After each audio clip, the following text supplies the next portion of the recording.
say, got a picture deal, thrown it away, but I'm not too sure how I'm supposed to feel, what I'm supposed to say, but I'm not sure, not too sure how it feels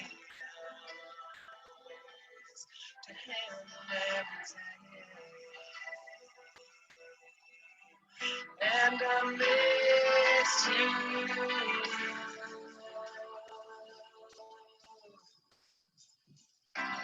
They call me the prey, 'cause I'm coming in with what I wanna say, but it's gonna hurt, and I love the pain. I'm afraid I'm not sure, not too sure how it feels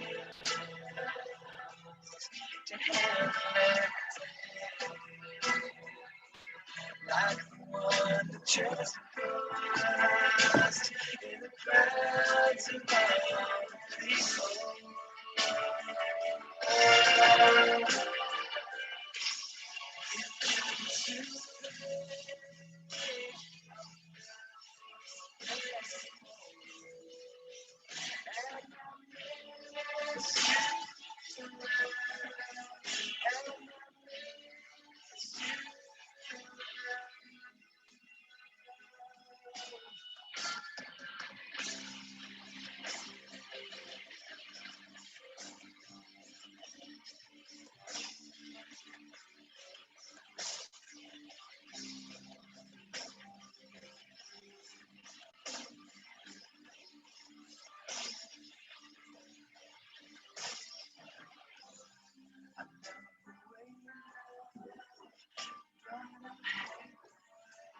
I'm supposed to love you. It's just a fad, part of being a teen. Takes getting. Not sure, not too sure how it feels to handle every day. Like the one that just passed in the crowds of other people.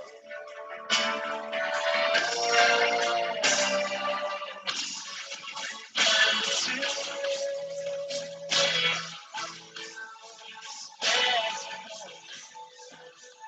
And I miss you,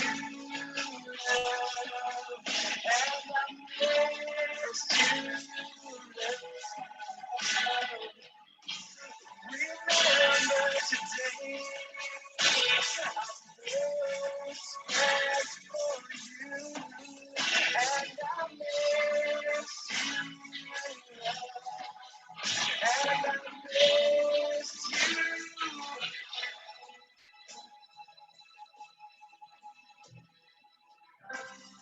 I moved away, but I hate the way I'm supposed to love you.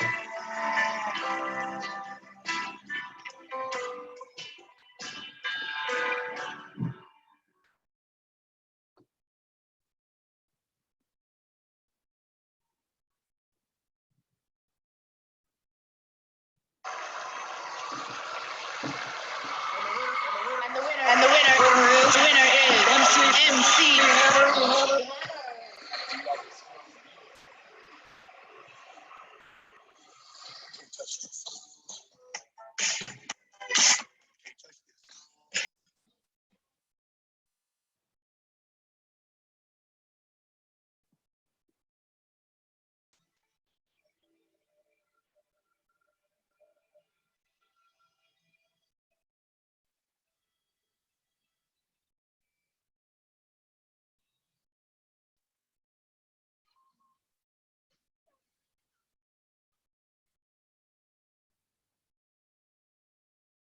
Yeah.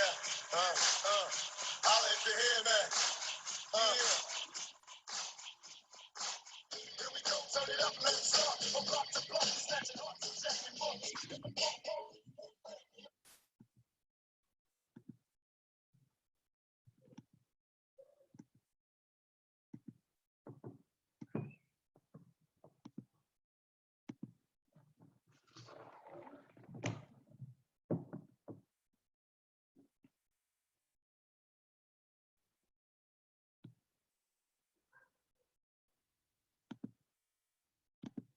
Hi, and welcome to day 4 of Metabolic Physiology in Isolation, MetPhys 2020. I've talked about this every day, so I don't need to go through it again, but it's a new model for conferences. It's cost effective, it's inclusive. We're getting people from all over the world participating. They can listen at different time zones, and they'll be able to listen in the future when they hear about what we've done. It's also green. None of us are getting on any flights. There's no carbon emissions, so that's a pretty fantastic thing. Keep up the tweeting on MetPhys 2020. I'm still blown away by the wide response. Cassidy, this is your chance to take a selfie. Let's see if you can get 4 days in a row. You're winning the Inception Challenge by far. Yesterday, I really enjoyed having a message from all over. I've had messages from Brazil, etc. Steve Patterson got in first, showing us his screen from Scotland. And I want to congratulate Jan DeLay, postdoc in my group, for his first ever tweet.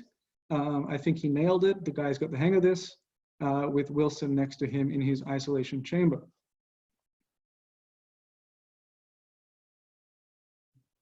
I need to address something. In our house, we're trying to deal with isolation by giving ourselves our own isolation challenge. I encourage you all to join in. Some of you might see in the video. I've had a lot of concerned citizens asking me, did my wife's face damage the chair? And here I am to show you the chair is okay. I'm sitting on it today. He was a little upset, but he's fine. Me and Martin are doing okay too. This is our isolation challenge. We are going to relive that scene. We're going to nail it. Before this conference is done, I promise I will upload a photo of us hitting that hold. If you have an isolation challenge at home, please don't copy us. I must warn you, we are amateurs with no prior experience, and we should not be doing this, and neither should you. But please upload something fun and share it with us. If you've nailed a MetPhys challenge, or even better, if you failed it, that's the fun videos. Share them with us using the hashtag MetPhys2020. You can also use that same hashtag to ask questions of the speaker. I know all the speakers are really enjoying the feedback they're getting. They're getting it the following day from people who are listening at a different time zone, or who are watching on the Facebook recording. Facebook live stream is having some trouble. I'm guessing it's because of the demand globally. Doesn't matter, the recordings still take place, and they are uploaded as soon as they've finished processing after the talk. So I will upload them to Facebook as well. So I hope you all enjoy today's talk. But before you do, once again, please take note of all these faces. This wonderful seminar series couldn't have taken place without all these volunteers volunteering their time rapidly so that we could get this launched and publicity for it. If you see them at a coffee shop, at a bar, say thank you. Just sit down and talk to them. Or maybe don't just sit down and talk to them. Ask them if you're interrupting. But make sure you tell them how grateful you are. You can do that by Twitter. You can do that by an email. I know we all appreciate that kind of feedback. As you notice, there's some Facebook tags next to the speakers' faces. That means their recordings are up and live on the White Megara Facebook page. I've changed the privacy settings. You no longer have to make us a friend, although we do like being friends. You can still be our friend, but you can access it without needing to do that step. So it is truly open access. That's important to us. And they will be up there forever. Once the series is over, I'm going to see if I can get it onto YouTube as well, and I'll let you know. Please share this information with your colleagues who are not on Facebook or are not on Twitter. Email is fine. Give them the links, and let's make sure everyone can enjoy it. And let them know the recordings are going up after the talks, and they'll be up there whenever it's at their convenience. If you'd like to thank me personally, you can do this by making a small donation to the American Diabetes Association Pathway to Stop Diabetes program. Without this program, my lab wouldn't exist. They really launched my career, and I'm very grateful to them for that. So if you have a spare $5 and you'd like to say thank you, you do that in my honor. If you list me in the donation, I'd love to see that that took place, but you don't need to do that to listen to this. This is for everybody. I just hope you enjoy. So today is Friday. For those of you who have lost track of time, I've lost track of time. Today is Friday. So tomorrow is the weekend. I don't know how it's going to look different from today, but hey, it's the weekend. And 2 days from now, just count 1, 2, look for the night. The moon comes up, the moon goes down twice. And then we're going to have a next talk from Zach Schaefer from Notre Dame. It's going to be a fantastic talk. I'm really excited to hear it. And I know you all will get a lot out of it. So tune in again on Monday. That's right, 2 days from now. But right now, I'm going to pass over to Dave Bridges, who's going to be giving a fantastic talk today. I hope you all enjoy, and hit me up in the Twitter space. I'm looking forward to seeing your MetPhys 2020 isolation challenges.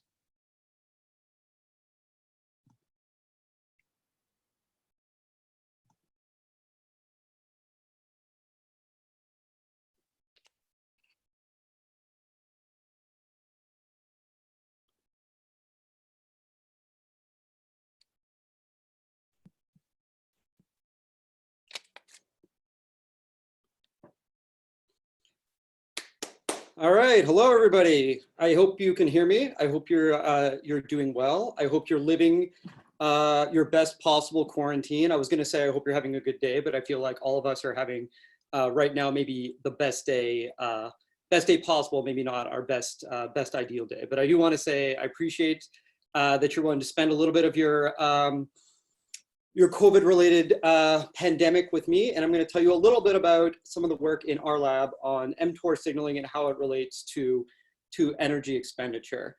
So my name is Dave Bridges. I'm an assistant professor at the University of Michigan School of Public Health. I'm in the Department of Nutritional Sciences. There we go. All right, so before we get started, if this is the first one of these seminars that you've heard, we won't have a question and answer period at the end, but if you want to post any questions that come up during today's talk, tag it with MetPhys 2020, and Erin Stevenson, who used to be a postdoc in my lab but is now an instructor at the University of Tennessee, she'll try to monitor and she'll try to do a little bit of a live Q&A while we're there, and anything she can't get to during the talk, I'll log on right after and say it. I also want to reiterate what Phil said about, if you are enjoying these talks and you're finding that this was a good value for you, since they're free, consider making a donation to the American Diabetes Association. There's been a lot of Canadian content early on in this seminar series with Phil training in Canada and Pat having his lab in Alberta. I'm Canadian as well. I did my training in Canada. So you could also, if it is of interest to you, consider donating to the Canadian Diabetes Association or Diabetes Canada. And again, I want to thank Phil and the White McGarr Lab, Duke, for helping sponsor this. Has been a real great thing for this week. I think it's taken, for me, for sure, it's provided a little more stability in a week where a lot of things have maybe not gone as I planned. I forgot to put global pandemic in my Gantt chart for my last R01, but I'll make sure next time I do that. So to start off with disclosures, I have nothing to disclose. I have no financial interests to talk about. So what my lab primarily is interested in is I was trained as a graduate student at the University of Calgary in cell metabolism and the regulation of cellular metabolism. And I became really interested in the idea of what is happening in a cell, how does that translate to another cell? Right, so we are studying metabolic signaling, but we're studying it starting inside the cell and then trying to understand how that affects overall physiology. So we're trying to understand, say, for example, if something happens in the muscle, how does that then affect the rest of the body? And so this is a combination of sometimes cellular studies, but the real workhorse of our lab is tissue-specific knockout models. And we're particularly interested in how does a cell know at a cell autonomous level what its nutritional status is and what its energy status is. So how does it know? Does it need more energy? Does it need more fuel? Does it need more amino acids? And then how does it communicate that to the rest of the body? Because a muscle in isolation can't really do a lot about a lack of fuel other than communicate to other tissues, including the brain, to send fuel towards the muscles. And that got us really interested when I was a postdoc in this protein kinase complex that I'm sure most of you are familiar with, called mTORC1, and what mTORC1 does.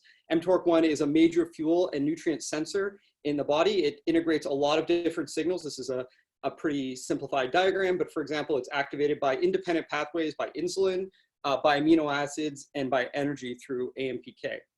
And the reason I think mTOR is particularly interesting is not just that it can respond to these pathways, but it can actually integrate the responses of those pathways depending on the levels of each of those upstream things. So here's, this is literally the only piece of published data. I'm going to show everything from this point on is going to be unpublished.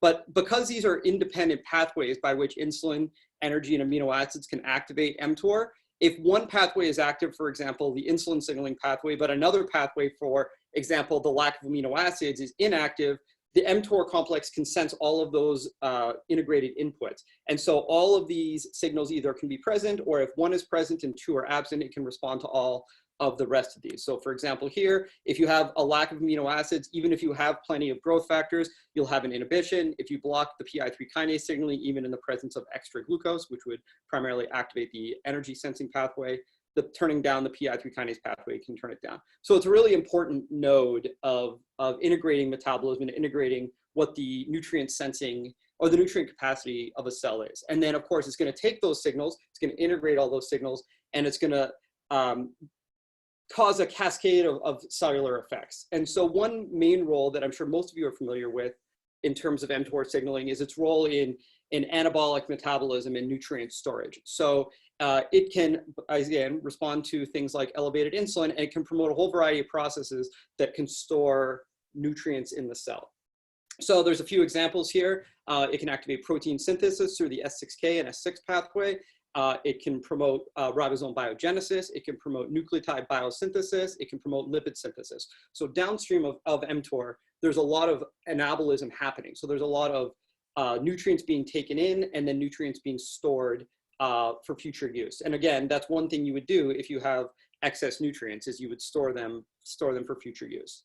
And we've seen this as well. So this is some data that other people have generated as well, but this is data from when I was a postdoc, where if we're looking at the synthesis of glycogen from radioactive glucose, and we pre-treat 3T3L1 adipocytes with rapamycin, which is a potent inhibitor of mTORC1, you can see that we very strongly block glycogen synthesis. We also very strongly block lipid synthesis. So this is kind of speaking to the role of mTOR as an integrator of insulin signaling and then relating that to anabolic storage. So that tells us that, at least to some extent, mTOR is necessary for anabolic metabolism. But it doesn't really get at the question, is it sufficient? So mTOR has, amongst its other sort of fantastic properties, another real advantage in terms of experimental manipulation. So that is that there's an upstream regulator of mTOR called TSC. And TSC, since it's a negative regulator, if you delete TSC from cells, and you can do this in pretty much any cell line, you can activate mTOR. So mTOR is now going to be inappropriately activated, and it's going to be able to activate its downstream signaling pathways. Now, importantly, because TSC was only one of those integrated signaling pathways, even though mTOR is activated when you delete TSC, it can still respond to some of the other signals in the cell. So this allows us to both activate mTOR, but then more importantly for our purposes, it allows us to either activate or inactivate mTOR selectively in a tissue-specific manner, and then more increasingly, as we've sort of expanded our toolkit, in a temporal manner. So we could ask the question of what would happen if we activated mTOR in a liver cell, for example, after a high-fat diet. And we were doing quite a lot of studies like that. So we use this TSC knockout model quite often to mimic or to cause mTOR activation. And this allows us to get to the question, is activation of mTOR sufficient for this increased anabolic signaling?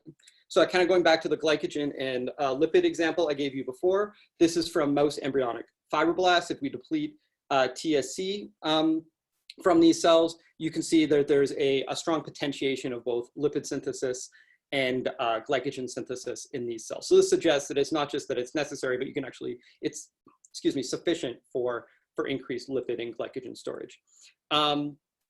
So is it true in vivo? So one of the interesting things that we've found is that you might think, well, if you're promoting a lot of storage, you might end up with, you know, mice that if you activate mTOR in the muscle, you get bigger muscles, or maybe if you activate it in the fat, you get fatter mice. You might have all of this extra storage. But that's actually kind of surprisingly not what we found. We found that if we knocked out TSC in the liver, and other people have published this as well, we actually get less glycogen and less lipid. And I'll come back to some of the mechanisms behind that in a little bit.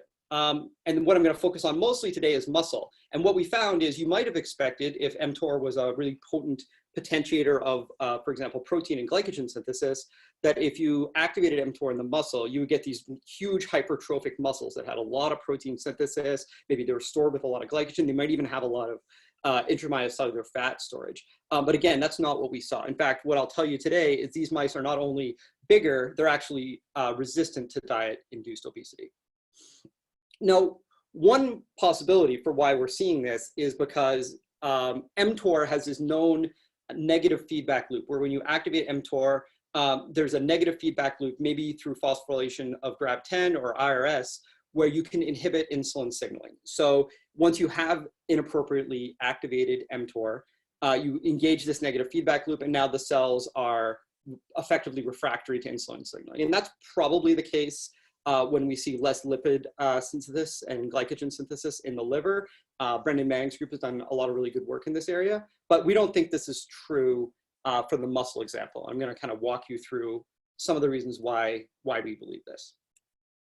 The other kind of piece of background I want to give you, to kind of give you a little context for how I'm thinking about what mTOR does, is, insulin signaling and just the state of being obese can cause activation of mTOR, and that's the thing that's promoting the increased nutrient storage. But another way to think about this is to think, well, actually what mTOR might be responding to is just a cellular situation of nutrient excess. So at a cell-to-cell level, the cell has just more nutrients than it knows what to do with. And in response to that, mTOR becomes activated, and mTOR then promotes this anabolism and lipid storage. And that could be one framework by which mTOR's roles evolved. But what I'm going to tell you throughout the rest of the talk today is I think there's another really underappreciated role of mTOR in this pathway. And that is not just to promote the storage of nutrients to prevent nutrient excess, but actually to promote the use of nutrients and how to get rid of extra nutrients, extra energy, extra fuel, in a way that both of these arms will feed to sort of alleviate this situation of nutrient excess. So if you're a cell and you've got too many nutrients, you need to get rid of them. There's really two ways you can get rid of them. I make the analogy of like when I tell my son to clean his room, there's really two ways he can clean his room. He can put everything away, he can store it away correctly, or we can light everything on fire. Either way, it's going to alleviate the mess in his room. And I think what I'm going to try to argue today is that's one of the things that mTOR is going to do. Is at a cellular level, there's this whole second branch where it's going to promote the catabolism and use of excess nutrients. Now, there's a few examples of this, aside from what I'm going to tell you today, that already speak to that. So John Blennis has shown that glutamate dehydrogenase, it can become activated and can promote the breakdown of amino acids when there's amino acid excess. So that's the promoting of catabolism when mTORC1 is activated. And he showed that this is a sirtuin-dependent process in a really nice paper a couple of years ago. The second example, which I'm not going to talk about at all today, is brown fat. And so Sheila Collins has done some really nice work, amongst others, showing that if you activate mTOR in brown fat, that's going to promote energy dissipation. So again, that doesn't argue towards a role of increasing storage, but both of those are examples where mTOR can become activated. And in response to it becoming activated, it's going to cause these nutrients to start getting used up. And I'm going to show you a third example of what we think is happening in muscle tissue. So that's some of the context there. The reason I think this is a problem, I work in a school of public health. Obesity is a major public health problem. I'm sure many of you are familiar with this map from the CDC showing the obesity rates across America, where even the healthiest states, Colorado and the District of Columbia, still have obesity rates of more than 20%. And this is, of course, not just restricted to the United States and Canada, but also to the rest of the world, where obesity rates have been increasing over the past 20 years. And understanding how this happens, why some people in the same environment are getting obese and some people are not, is a real issue. And it's an issue, of course, that expands far beyond metabolic physiology into understanding how societies work and how our food systems work. But in our little corner of this, thinking about how cellular signaling relates to the establishment or the resistance to obesity, I think is an important question. So when we think about obesity, at least when I think about obesity, if you're at weight neutrality, you're at a state where your energy intake and your energy expenditure are in good balance, right? So you're not burning more calories than you're taking in. And exactly what we mean by energy intake and what we mean by energy expenditure, I'll talk about a little bit more. But if you are in a state where your either energy expenditure goes down or your energy intake goes up, you're going to kind of tilt this seesaw such that you're in a state of positive energy balance and you're going to gain weight. So you're taking in more calories than you're burning. If you're somebody who's trying to lose weight, you're obviously trying to do the opposite, where you're trying to reduce your energy intake and increase your energy expenditure. And the way we think about this usually, at least in terms of giving people lifestyle advice, is reducing food intake, which is quite difficult and pushes against some of our homeostatic mechanisms, and to increase our physical activity, which also doesn't work that well, again, for reasons I'll talk about in a minute. Thinking about what we mean by energy expenditure, for those of you who aren't familiar with this, energy expenditure has a variety of different components to it. Some people might naively think that the major component of our energy expenditure is how much exercise we have. And for the vast majority of us, the exercise-associated thermogenesis is a fairly small slice of our overall total daily energy expenditure. The vast majority of it is our basal metabolic rate, and the things that we're doing that are not exercising. Now, of course, that's different for some people. Some people are incredibly physically active, and this light gray bar is quite a bit higher. But for most people, the majority of their basal metabolic, or of their total daily energy expenditure, is this basal metabolic rate, or their resting energy expenditure. And when I talk about energy expenditure, for most of the talk today, what I'm really talking about here is the basal metabolic rate, or the resting energy expenditure, although that's a little tricky to identify in mice. So I'm going to put this up, and I'm gonna take a second. Do you think people who have obesity, people with obesity, do you think they have higher energy expenditure or lower energy expenditure than the general population? So I'll give you a second to kind of think about what you think the answer to that is. Okay, and the answer, which is, we've known now for going on 40 years, is that people who are of higher body weight, people with obesity, generally have much higher energy expenditure than lower. So before these sort of pioneering studies by Eric Ravison in the early 1980s, amongst others, we thought that maybe the reason people were gaining weight was because some people just had a lower basal metabolic rate. And if you had a lower basal metabolic rate, that was the reason you were becoming obese. Maybe something was happening during the weight gain process where your metabolic rate was going down. But that's actually not what's happening. People who have higher body weights generally have higher metabolic rates. And this is true even after adjusting for increases in lean mass. And what this tells us is the energy expenditure, the amount of calories we burn at rest, is not a stable thing. It can change depending on what we do, what our lifestyle is like, what our caloric balance is like. And it can be modified in an experimental paradigm. So this study here from Rudy Leibel and Jules Hirsch did a really interesting job of looking at how energy expenditure might change. So they measured energy expenditure by indirect calorimetry in humans, and they went through this paradigm. So they brought people in, and then they, by overfeeding or underfeeding, caused them to either gain or lose 10% of their body weight. And then importantly, they let them reach stability, and then they measured what happened to their energy expenditure when they either gained or lost 10% of their body weight. And what they found, which is shown here, is that as you gain weight, your energy expenditure actually increases.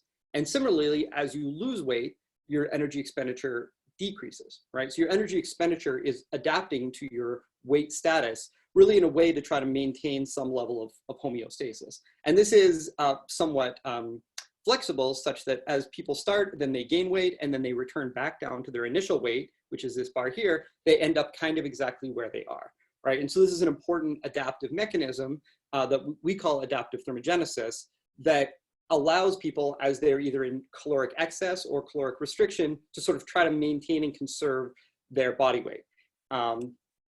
And this is, we can measure this in mice. We can pretty easily test this. This is a mouse that's in an indirect calorimeter clam system. And you can see that while the mice is awake, which for mice, of course, is at night, they have a higher consumption of oxygen, which is our indirect measure of energy expenditure, and then they go back to sleep. But if we put mice on a high-fat diet, that very first day, right after we put them on a high-fat diet where they're eating extra calories, their energy expenditure has already gone up to match their increased caloric intake, right? So this adaptive mechanism happens quite quickly, certainly within a day in mice. And this isn't because the mice are eating a lot more calories and then thinking, oh man, like that was a lot of popcorn, I should probably go for a jog. Their physical activity is actually pretty much stable. So we measure their physical activity by how often they break a beam in the calorimetry system. And there's no evidence that this increase in energy expenditure has anything to do with any increased physical activity. It's really an increase in their baseline metabolic rate that is increasing their energy expenditure. So this system allows us to sort of test this adaptive thermogenesis and look at drugs or knockout mice or the like to understand what is causing this. And then just to take one more step back, I've been framing this in terms of how our body's metabolism changes under conditions of nutrient excess. But probably from a public health perspective, this is more important if we're thinking about it in terms of what happens when people are trying to lose weight. Because if you remember from that libel experiment, as you gain weight, your energy expenditure goes up. But as you lose weight, your energy expenditure goes down. And so if you're somebody who's trying to lose weight, maybe you're even successful at losing weight, there's two homeostatic mechanisms that are working against you here. So one is that your residual levels of hunger are increased, and there's been a few really good studies showing that people after they've lost weight, even successfully, have higher feelings of hunger and higher hunger hormones, less satiety hormones. And then the second part is your energy expenditure goes down. And if you're in a state where your hunger is higher and your energy expenditure is lower, that likely is for you, gonna lead you to a situation where you respond to that hunger by increasing your energy intake, and then you revert back to your original weight status, right? And so if you're trying to maintain your weight status, this homeostasis is quite useful for you. But if you're trying to lose weight, this is a battle that you're fighting against, right? So really understanding how this happens, what are the signals, what are the mechanisms, how could we understand why some people are effective at this and some people are not, I think is a really, really interesting question.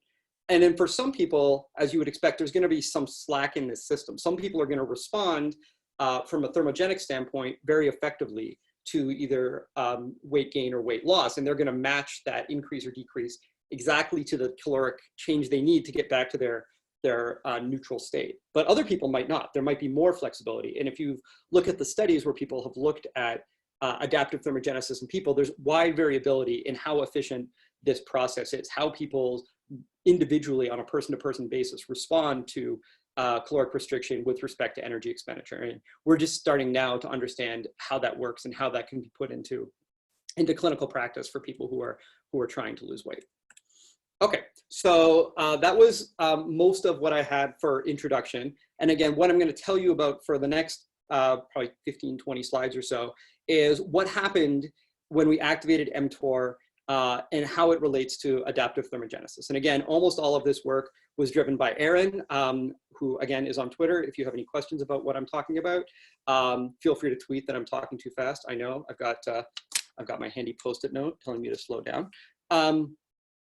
Yeah, so the way we started to look at this was a really, really simple experiment. So we took mice and we single caged them because they have to be single caged for the calorimetry experiments. And then we treated them with either vehicle or rapamycin. So again, rapamycin is this potent and specific inhibitor of mTOR. This allowed us to inhibit mTOR probably systemically, probably in every single tissue. And then we switched the mice while they were in the calorimeter to a high-fat diet. So once they're on the high-fat diet, mice really like high-fat diet, they eat a lot more food. And then as they're eating more food, we can monitor what happens to their metabolic rate by indirect calorimetry. And so this is what we found. So each of these larger peaks is a day. And then right here is where we put the mice on a high-fat diet. So what you can see, it's a little hard to tell from this picture. If you focus on the black line, you can see the black line kind of jumps up from here to about here. So that's that increase in this case, I'm showing you heat production. So the increase in energy expenditure after they go on a high-fat diet. If I take these 4 days, this is 4 days after they were put on a high-fat diet, and kind of average it out, it looks like this, which makes it show a little bit easier. So you can see that when we pre-treat the animals with rapamycin, there's less energy expenditure. So there's a less increase of energy expenditure after they go on the high-fat diet in the rapamycin treated animals. It's mostly obvious during the active cycle when the mice are up and moving around, but it's also still apparent and at some point significant across during the sleep goal while they're sleeping. This is all just summarized here. So this is what their basal metabolic rate was at baseline. This is the vehicle group where there's an increase in energy expenditure. This is the adaptive thermogenesis. And then that is more or less completely ablated if we pre-treat the animals with rapamycin. Okay, so that's suggesting to us that rapamycin is somehow involved, or mTOR is somehow involved in the response to high-fat diet as it relates to energy expenditure. And again, this has been reproduced by other groups as well.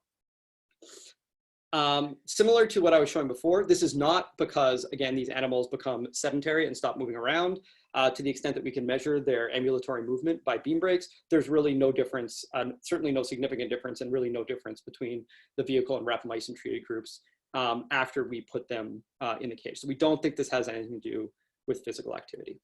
So what this suggests is that somewhere in some tissue of the mouse, there is an mTOR dependent pathway that is somehow engaged when there is caloric excess or in response to this high fat diet.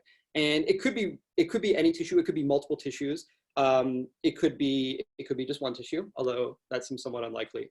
So we wanted to start getting at the question of what tissue does this happen in? And so I feel like the right question, or the right experiment to answer this question is, well, we should block mTOR signaling in muscle in an inducible manner. And so we are working on that. I don't have data for this now. It turns out, because of current conditions, it's going to take us a little longer than we thought. So I'm going to try to answer this question in a bit of an indirect way. And so what I've been telling you is nutrient excess is going to cause activation of mTOR, and we're really here focusing on muscle. We want to ask the question, is it possible that thermogenesis could be driven by just activation of mTOR in the muscle? So this is our model, that we would see activation of mTOR, and then that activation of mTOR might cause an increase of energy expenditure. And we can isolate this by only deleting TSC in the muscle tissue, which is what we did. So we have a constitutive TSC knockout in muscle tissue that results in constant activation, hyperactivation of mTOR in the muscle. And then we can ask the question, how does that affect overall energy expenditure? And then we can ask whatever else that might affect as well. And so kind of getting right to the punchline, what we do see is a fairly dramatic increase, about a 20% increase in energy expenditure in both male and female mice. These are just mice on a normal chow diet that were put into a calorimeter. There's a couple really interesting differences between the males and the females. There's a slight difference in the RER that I can talk to you more about if you have questions. But the primary effect here is there's an increase in energy expenditure while the mice are awake and moving around. But there is not a change in their physical activity. So there does appear to be an increase in their metabolic rate, but that increase is really only during their dark cycle, which is their daytime. So these mice are already somewhat hypermetabolic.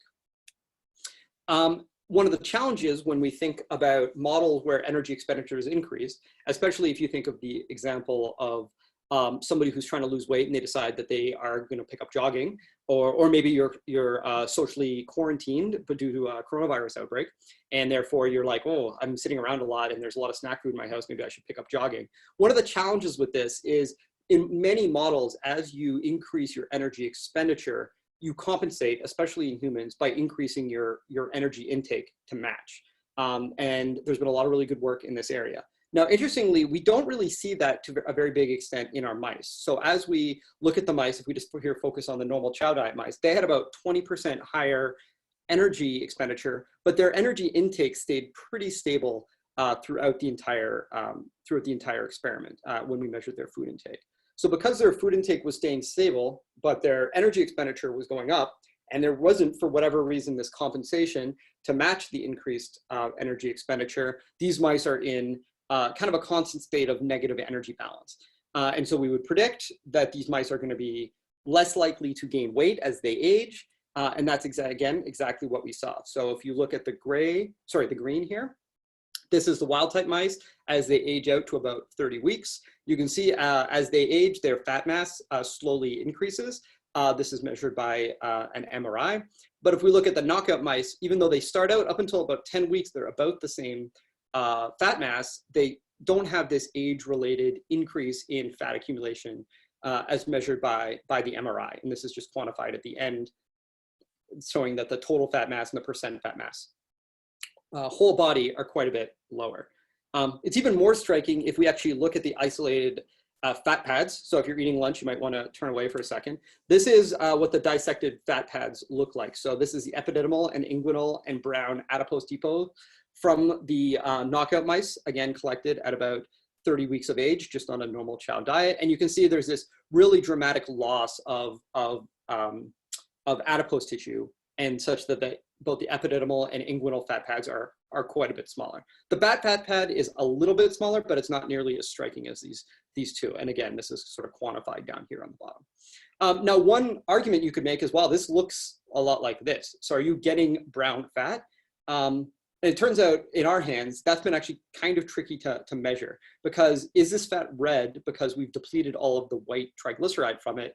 or did it turn red and that's why it depleted the white triglyceride? Now we have the advantage here that we know we knocked out TSC1 in the muscle. So we know that probably the phenotype originated from the muscle. So right now, if we had to guess, we would think that this is not secondary to some sort of beiging or red or browning of the fat, but this is because all of this triglyceride has been sucked away and utilized in the muscle tissue. Although I'd be interested to hear comments on Twitter afterwards. Okay, so I think the more relevant question is, how does this affect mice on relevant to diet-induced obesity? So again, if we put mice on a high-fat diet, they're gonna gain weight, they're gonna develop insulin resistance. We can model metabolic syndrome based on that. And if you look at this, this is a combination of both male and female mice. Up on the top here are the male and the female wild-type mice. They were put on high-fat diet at 10 weeks of age. That went on for another 12 weeks. You can see the wild-type mice, both males and females, gained fat. Whereas the knockouts had absolutely no diet-induced obesity. You can see their fat mass at the end of 12 weeks of high-fat diet was almost exactly the same as their fat mass at the beginning of the diet. And I could show you the same EWAT and IWAT pictures as well. So these mice, because of this increased energy expenditure, we think, are totally resistant to weight gain on a high-fat diet. And as you might expect, because they do not have diet-induced obesity, they also do not have diet-induced insulin resistance. So in the dark here for the males and the females are the wild type mice, and the knockout mice, which are much leaner, have much less fat accumulation, have much better insulin sensitivity via insulin tolerance test. So in this experiment, we're injecting insulin and we're monitoring how much of a glucose response there is to insulin. And again, you can see it's much improved in the knockout mice. Now, we don't think that this has anything specific to do with mTOR and the muscle. We think that this is mostly secondary to these mice just not getting fat when they go on the high fat diet.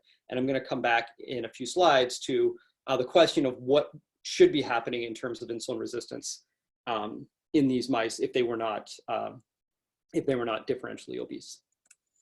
Okay, so how does this happen? What are the mechanisms? This is a seminar series that is trying to understand the mechanisms of molecular physiology. And so we didn't really have any good, strong hypotheses to begin with. And so we decided we would do an RNA-seq study of muscles. We sent about 20 muscles from wild type and knockout mice for RNA-seq. And many of you, I think, read stories of scientific breakthroughs where they've done some sort of interesting study. They've got some knockout model and they found this like one gene. And this one gene was absolutely critical for the phenotype that explained everything else. And this is not going to be one of those stories. So we think that there's a lot of different things that are happening, probably in tandem. We don't think there's just one or two things. And you can see this from looking at our RNA-seq. Every single one of these red dots was a significantly differentially expressed gene. There's well over 1,000 of them that were differentially expressed. So there's a lot of changes in response to activation of mTOR in the muscle. So I'm going to give you a couple of the ideas of what we think is happening, kind of an overview of some of the changes we've seen. And why I think they might be important. But by no stretch of the imagination am I going to tell you mTOR activates factor X, which then explains all of the rest of our phenotype. Now that might be true, maybe we just haven't found it yet, but I'm somewhat dubious.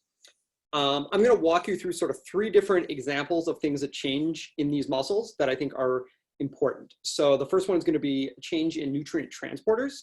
The second is going to be the capacity to make ATP and the mitochondrial ATP production. And then the third is, well, what are you going to do with that ATP if you then were able to make it? And that's going to be the actual thermogenic part of what's going on. So the first is amino acid transporter. So this is some of the amino acid transporters in the muscle. You can see that almost all of them are upregulated in our muscle TSC knockouts. You can see virtually every single one of these. There's somewhere between a 20 and 100% increase of the expression level of those transporters. We validated some of these. This is just showing you the heterodimeric LAT1 transporter. You can see the 4F2HC heavy chain is strongly upregulated, and we're currently trying to measure amino acid transport in isolated muscles from these to actually show that amino acid transport can be increased. But certainly there's an increased capacity for amino acid influx into the muscle. This is also true for fatty acid transporters. So this here is CD36, which is one of the main fatty acid transporters. It's increased at the RNA, and then this here is at the protein level. Somewhat interestingly, there's no change in lipoprotein lipase, which allows for the breakdown of circulating triglycerides to uptake fatty acids to the muscle. We didn't see any change here. There might be a change in the protein. We haven't looked yet. But CD36 is certainly increased, and I'm not showing you here, but FABP3, which is one of the primary fatty acid transporters in the muscle, is increased. So these are suggestive that there might be increased, at least ability to flux of the amino acids and the fatty acids into these TSC knockout muscles. The second thing is what's happening at the level of the mitochondria. So Aaron did some staining, some NADH and BT staining of wild type and knockout muscles. And as you can see here, there's a really, really, really dramatic change in the fiber, I guess I should say the expression of genes that are associated with changes in the fiber type. So when you look at an NADH and BT staining, what you're looking for is as there's more blue staining, that is indicative of more oxidative fibers. So in the wild type mice, you can see there's a mixture of white fibers and then kind of light blue fibers and then darker blue fibers. And so the darker blue fibers are your type 1 fibers. They have a lot of mitochondria and they are undergoing much more aerobic respiration. Now in our knockout mice, we saw a combination of things happening. So one is that these are on the same microscope, the same settings. So the oxidative fibers are much darker than the normal oxidative fibers. So the ones that are dark blue are much darker blue than any of these. And that suggests that there's probably more mitochondria in the individual type 1 fibers. So that's the first change we saw. The second change we saw is there's a higher percent of these cells that are oxidative. So there's more of these cells that are either light blue or dark blue. And you can see there's almost very few of these like whitish cells remaining. So the whole muscle has become much more oxidative. It's been able to develop a much higher oxidative capacity. And this is shown just using some markers of type 1 muscle fibers. You can see all of these molecular markers of type 1 muscle fibers are also fairly dramatically increased. So there's two things that are going on here. So there's potentially an increase in the amount of nutrients that can get into the muscle. And then there's an increased number of mitochondria that are in the muscle, or at least the ability of the muscle to use those nutrients. But when I think about energy expenditure, what I think about is that you can't have an increase in energy expenditure unless there's some level of inefficiency. Just because we can dump a lot of macronutrients into a muscle and that muscle has a lot of mitochondria doesn't mean that that muscle is going to be using those macronutrients, right? Those macronutrients have to go somewhere. They have to be used for something. And as I keep saying, these mice are not moving around anymore. Their muscles are not getting any bigger. So there's something else that is going on that is using up that energy that is getting into the muscle. And that is probably the root cause of the energy expenditure. So you need some sort of inefficient process where that energy is going to be dissipated in an inefficient way to generate this extra heat that we're observing here. And so there's a lot of examples of things that are inefficient that can cause increases in energy expenditure. So many of you are probably familiar with UCP1, which is highly expressed in bat. It's not expressed hardly at all in our hands and muscle. And what that does is it uncouples the electron transport chain. So macronutrients and then NADPH and FADH come into the mitochondria. They go through the electron transport chain, but then rather than generating a proton motive force, that proton motive force is dissipated and all of those metabolic steps are dissipated as heat. So that's one example of an inefficiency. But there's lots of other examples of inefficiencies that happen in metabolism. So creatine kinase is another example of a potential inefficiency, or even something as simple as the Cori cycle, where lactate is recirculated into glucose. Every time you do that, you're going to use up 4 ATPs. And you're going to start with glucose and you're going to end with glucose. So you're not making anything new, but it's an inefficient process. So there could be a lot of different types of metabolic inefficiencies. And we spent a lot of time trying to think about, well, what can cause an inefficiency in a muscle cell that might result in thermogenesis? Because usually when we're thinking about changes in muscle cells, we're actually trying to think about, well, how can I make my muscles more efficient? Maybe I'm training for a marathon or something and I want my muscles to work better. There's not a lot of thinking about how do I make my muscles use up energy in an efficient manner.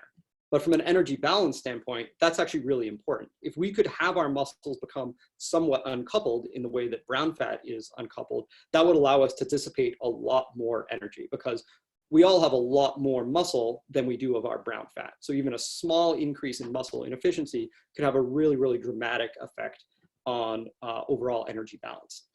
So to kind of cut to the chase of the thing that we think is happening in our muscles is this pathway called the Sarcolipin pathway. So I certainly wasn't familiar with this until I read these papers. So I'm going to kind of walk you through what normally is happening here. So there is a ATP-dependent pump called SERCA, and what it does is it takes cytoplasmic calcium after contraction and puts it back into the sarcoplasmic reticulum. That calcium can be released through the ryanodine receptor, but it has to be reconcentrated back into the SR via SERCA.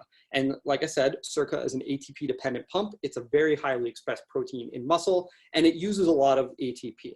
Now, this would normally not be an inefficient process because as calcium would increase in the cytoplasm, SERCA would respond and pump it back into the cytosol, and that would be a sort of normal part of energy contraction. We wouldn't really think of that as inefficient. That's just a thing that would normally happen. But there's this protein that's called sarcolipin. And what sarcolipin does is it uncouples the SERCA protein. So rather than SERCA being able to pump calcium through, it allows SERCA to keep hydrolyzing the ATP, but without necessarily having to pump calcium back into the SR. So there might already be plenty of calcium in the SR, but this allows an uncoupling of the SERCA transporter such that it will then allow you to burn off this ATP. So the way I think about this is this would be like if you have a car with a manual transmission and you have your foot on the clutch, sarcolipin being the clutch, and then you push your foot on the accelerator. You can burn a lot of gas that way because you're running your energy at a very high, or you're running your motor at a very high rate, but you're not going anywhere, right? And so I think that's the model for which sarcolipin might be working. And I wouldn't be, of course, telling you all of this if we didn't see a fairly dramatic change in sarcolipin in our muscles that have activated mTOR1. So there's a Western blot here. You can see, just looking at the Western blot, there's a pretty obvious difference in terms of how much sarcolipin is present in our knockout muscles versus how much is present in our wild type muscles. And this is true of both the mRNA and at the protein level. So we think there's probably some transcriptional pathway, maybe ATF4, we're not sure, that is driving up sarcolipin levels. And that, I think, is the source of this uncoupling that I was talking about. You need to have some sort of energy expenditure. You need to have somewhere for those nutrients to be going in order for you to generate this extra heat and in order to be resistant to diet-induced obesity. And so this is the model we have right now. Again, if anybody has any other ideas or any other genes they think we should look at, I'd be happy to look at them. But we think that right now this is probably the mechanism, and we're working to test this by knocking out sarcolipin in our TSC knockout muscles, which any of you who do tissue-specific knockouts with the right controls know is a non-trivial set of readings. Okay, so this is our working model for the muscle TSC stuff. Again, I've tried to show you that there's an increased number of amino acid transporters, an increased number of fatty acid transporters. There's more and darker, maybe more active type 1 muscle fibers. And probably there's the end point, the actual thermogenic point, is wasting of ATP by SERCA or sarcolipin. And there could be other mechanisms. It could be, say, protein synthesis and then protein degradation, which is a very inefficient pathway. There could be other things going on, but this is what we're predicting is the main effect right now. Okay, so we're all sitting at home under self-quarantine, and it turns out there's a lot of maybe food in our house because we stocked up. And you might be thinking, well, how do I activate my mTOR? Or even should I activate my mTOR? This might seem like a good idea, activating. And I'm going to tell you at least 2 examples here of why that is probably not long-term a good idea. Certainly if you're a mouse, you should not probably activate it if you are a mouse. Also, if you're a mouse and you can like understand this, then let somebody know. That's pretty interesting. So the first thing I want to talk about is just aging. So this is a curve showing the % survival if we just take wild type mice, which are going to be here in red, and knockout mice here in blue, and we don't do anything to them. So we just put them in cages and just let them be. In fact, at this time, I started this when I was a postdoc with Alan Saltiel. I put them in the cages. I moved to Tennessee. He graciously kept them in the cages and then just let us know when they died. And normally mice would die at about, in our hands, about 900 days of age, so about a little under 3 years. But these mice died at a much higher rate. So the average 50th percentile mouse died about a full year earlier than the wild type mice. And it's interesting because normally when we do these studies on these mice, we're really only doing stuff within the first couple hundred days here. And up until the first couple hundred days, these mice are largely fine. There's certainly no early lethality of these mice post-birth or within sort of the normal lifespan where we would do these metabolic experiments.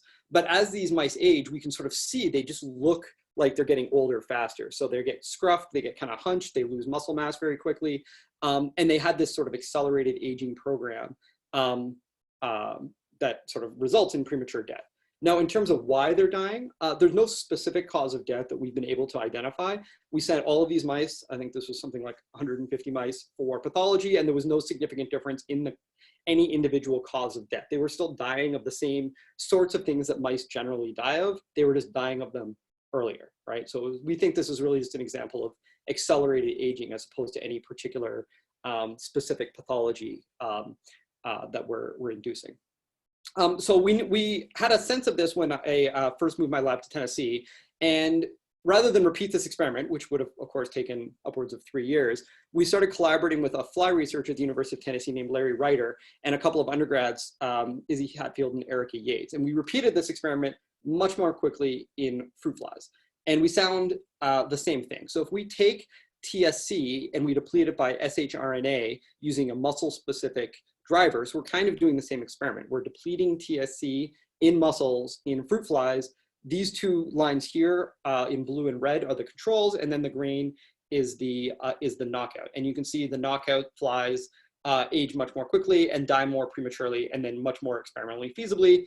This whole experiment takes about 2 months instead of about 3 years. So this is probably true across species as well. And this gives us a tool to look at this in a little more detail to sort of understand how does activation of mTOR through what mechanisms result in accelerated aging, and is there anything we can do to alleviate that to bring these mice back towards wild type.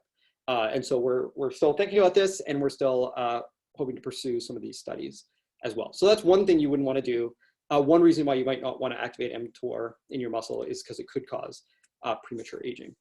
Now, this is, of course, broadly consistent with what mTOR does in respect to aging. There have been a lot of studies in many different organisms over the past 15 years or so that have shown that if you inhibit mTOR, you can reduce aging. And so this is just one example from a rapamycin study, and you can see giving rapamycin even quite late in life, in this case at 250 days is when they started, can reduce or increase the survival of mice that are already pretty old. So we already know that mTOR inhibition can promote longevity. This suggests that mTOR activation, at least in the muscle, can accelerate aging and reduce longevity. And if there's any aging researchers who are interested in this or want tissues from any of these, please just reach out. We'd be more than happy to collaborate. So the second thing I want to bring up is, what about insulin resistance? I told you kind of way back at the beginning, one of the main roles of mTOR that is known is this negative feedback loop that prevents insulin signaling. And insulin signaling in muscle is really important. That's the primary place of postprandial glucose disposal. So understanding if mTOR is affecting insulin signaling in the muscle is really, really important. So before I get to my data, I just want to remind you that next Thursday, Paul Tichenel is going to give a talk much more in detail about the role of AKT in muscle metabolism and muscle insulin signaling. And I've seen Paul talk before. He has some really, really interesting data, so I look forward to that. So tune back in for that, because he will certainly show more than the 2 slides that I'm going to show next about what AKT signaling is doing in muscle. So we were pretty convinced, based on these data, that when we made these knockout mice, these muscles were going to be very insulin resistant. The mice were going to be very insulin resistant. But we definitely did not see that. So this is an insulin tolerance test. Again, the wild type mice are in the dashed line, the knockouts are in the solid lines, and there's really no difference. If anything, they're slightly more responsive to insulin. The reason these error bars are so small is that I had such a hard time believing that this could be correct.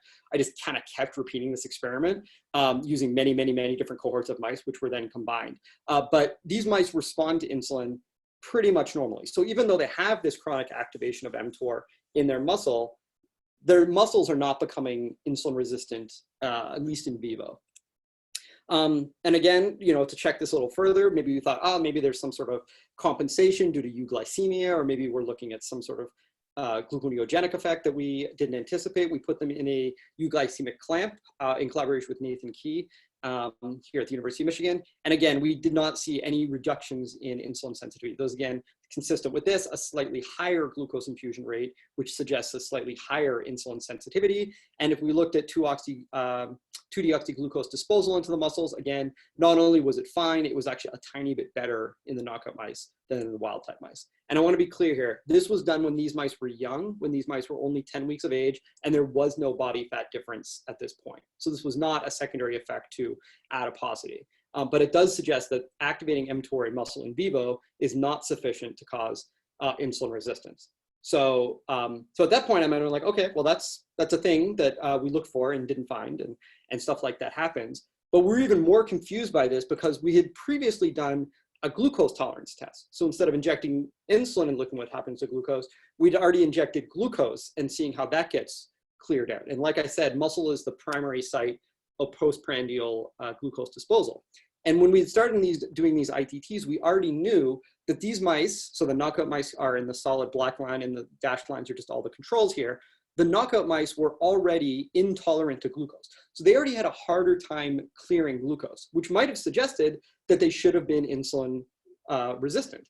But as I showed you, we're very confident these mice are not insulin resistant, but they're still glucose intolerant, which is, you know, strange and sort of surprising. If we looked at during the glucose tolerance test, what happened to the insulin, because that's the first response when you inject glucose, we were kind of shocked to see that in a normal mouse, in a wild type mouse, if you inject glucose, you get this nice sharp response of insulin. This is at 15 minutes post injection.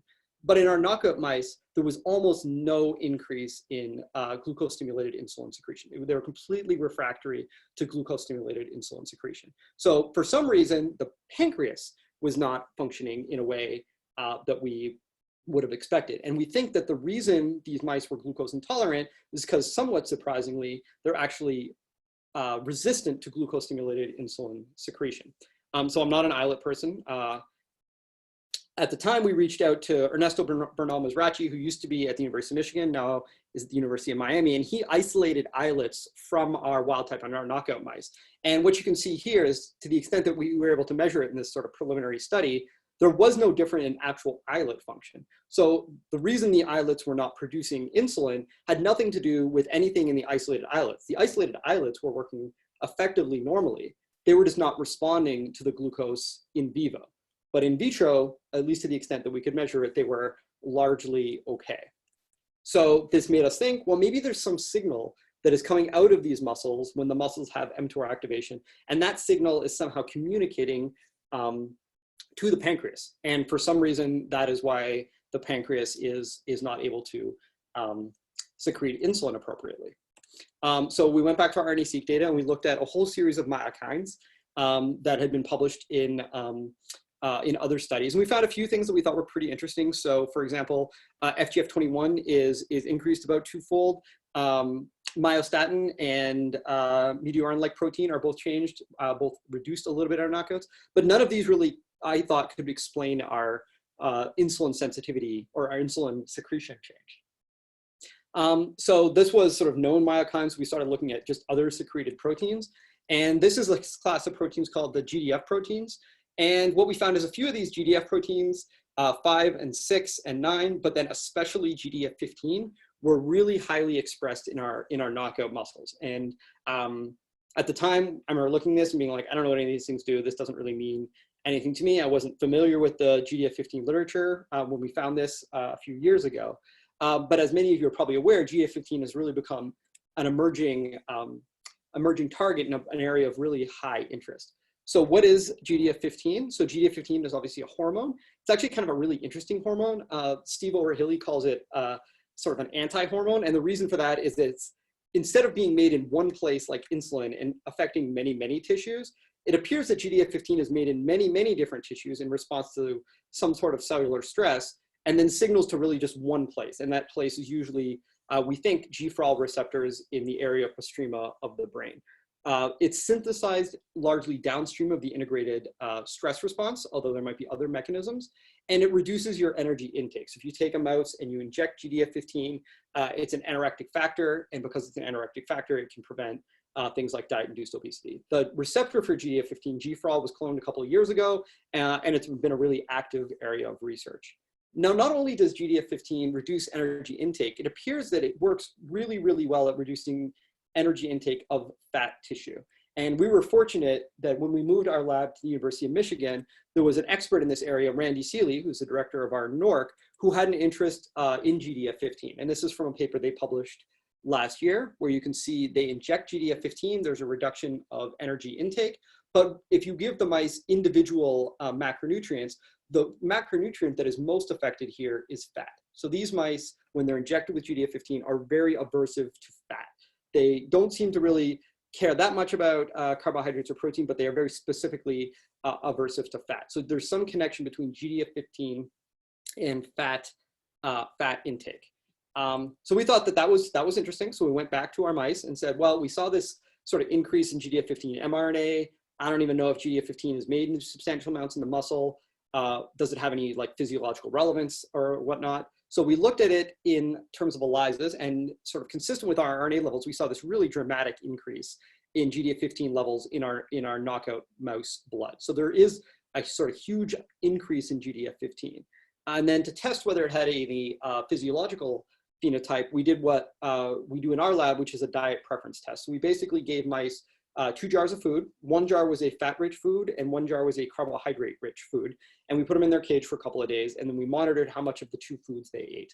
Now, mice really love fatty foods. So generally, in a wild-type mice, they're going to eat a lot more of the fatty food than they are going to of the sugar-high food. And that's what we saw here in the wild-type mice. They eat about 12 times more of the fat food than the carbohydrate-rich food. But our knockout mice eat quite a bit less. And again, this is consistent with higher GDF15 is causing an aversion to fat-rich foods. They're still eating a little bit more fat than carbohydrates, but you can see this is very, very attenuated. And these studies were done by Dietrich Snyder, who is an MPH and a registered dietitian in the lab. And so we think that this increase in GDF15 has some important physiological ramifications. And we've been working with Randy to try to understand sort of how do we look at GDF15 in the context of our muscle TSC knockouts, which is sort of the same problem I alluded to with sarcolipin, is it's a very complicated breeding scheme. But while we were doing these studies, we started thinking a little bit more about what else GDF15 could be doing. And I come from a background where, from a mouse standpoint, we give mice a high-fat diet really just to get them obese. It's a high-fat, high-sugar diet, and it's meant to induce caloric excess and meant to induce obesity. But people in the real world also are now eating diets that are very, very high in fat. And one of those models is a ketogenic diet, right? And so people who are trying to eat a ketogenic diet, they're trying to eat quite a lot of fat, as little carbohydrate as possible, and then hopefully maintaining the protein. So we thought this would be a cool model to look at. We were a little frustrated when we looked at sort of some of the existing papers on ketogenic diets, and sometimes the protein wasn't matched or sometimes the choline wasn't matched. So we went to Research Diets and we got them to formulate some custom diets for us where the protein was exactly the same, the fiber was exactly the same, the choline was exactly the same. And the only thing that was different was either they had primarily carbohydrate with a little bit of fat or effectively no carbohydrate and largely fat here. And as we would expect, when you put mice on a diet that is very restricted in carbohydrates and high in fat, you get a big increase in serum ketone levels. This is shown here at 3 weeks of age. So this was our model that we set up, and we're happy to sort of share the formulation that we developed with Research Diets. But we think this is a really good model to look at ketogenic diets without the confounding issues of changes in protein content. So we wanted to look at GDF15. And so these studies were done by Claire Gleason, who's an undergrad in the lab, and Cody Cousineau, who is a doctoral student. And so we looked at GDF15 in the serum, and kind of sort of what we had expected was as the mice were eating a high-fat diet, their GDF15 levels were going up. So if GDF15 is making you want to eat less fat, as you eat more fat, GDF15 was going up. Now, the scope of these differences is quite a bit smaller than the 25-fold change I showed you with the TSC knockout. But there is still a pretty, there's an increase, and it's a significant increase here in the levels of GDF15 when we put them on the low carb, high fat or ketogenic diet. It's roughly similar both in male and female mice, and it's consistent with increases in GDF15 expression in the liver. Now, we don't really have any reason to believe the liver is the primary source of GDF15 under conditions of ketosis, but it certainly is plausible that at least some of it is coming from the liver. So this said, well, GDF15 is kind of responding to these diets. is there any reason to believe that GDF15 is like an important homeostatic sensor in how the mice respond to the diet? And again, you know, because we had been having these conversations with Randy, he generously donated some GDF15 knockout mice to us, and we did this sort of diet study here, this sort of very, I don't even want to say it's preliminary. There's a lot of mice in this study. This is probably pretty much done. So these mice here, up until the point of the arrow, wild type and knockout mice were just on chow. So consistent with most other studies on GDF15 on chow diets, there's really no dramatic differences in the fat mass or the body weight. But if we put the mice on the ketogenic diet, you can see the normal mice, the wild type mice, they sort of continue to slowly accrete fat mass as per normal. But the GDF15 knockout mice, they gain fat mass significantly more than the wild type mice. So not only is GDF15 increased when the mice are put on a ketogenic diet, but it is also, if you don't have GDF15, you get more of an increase in fat mass.